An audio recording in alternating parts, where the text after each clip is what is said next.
আজ আমি যখন আলমডাঙ্গায় আসি তখন আমি সবার আগে জানতে পারি যে আমার আলমডাঙ্গায় চাঁদাবাজি হয়।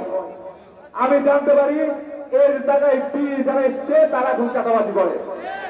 আমি জানতে পারি এর জায়গায় পি যারা এসছে তারা এখন মাদক ব্যবসা করে। আমি যখন আসি তখন আমি জানতে পারি এর জায়গায় পিরা এসে দখলবাজি করে। আমরা স্পষ্টভাবে বলতে চাই, আলমডাঙ্গার মাটিতে আর নেক্সট টাইম যদি চাঁদাবাজির কোন চিন্তা করেন পিটিয়ে পিটিয়ে ফাল তুলে ফেলবো। এটা আলমডাঙ্গা, এটা আমার এলাকা।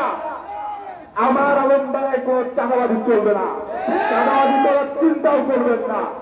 প্রিয় বন্ধুগণ, এক নতুন বাংলাদেশের স্বপ্ন নিয়ে আজকে এই বাংলাদেশের যারা সূর্য সন্তান এবং যুবাই যোদ্ধা ছিল তারা আজকে আলমডাঙ্গা এসছে। আমি প্রত্যাশিত করেছিলাম আপনারা আমাদেরকে বরণ করে দেবেন, আপনারা বরণ করে নিয়েছেন, ধন্যবাদ জানাই আপনাদেরকে। আর আগামী দিনে এনসিপির নেতৃত্বে চাঁদাবাজ মুক্ত, দখলবাজ মুক্ত, মাদক ব্যবসায়ী মুক্ত ইনশাআল্লাহ আলমডাঙ্গা আমরা গড়ে তুলব। ধন্যবাদ সবাইকে। আসসালামু আলাইকুম।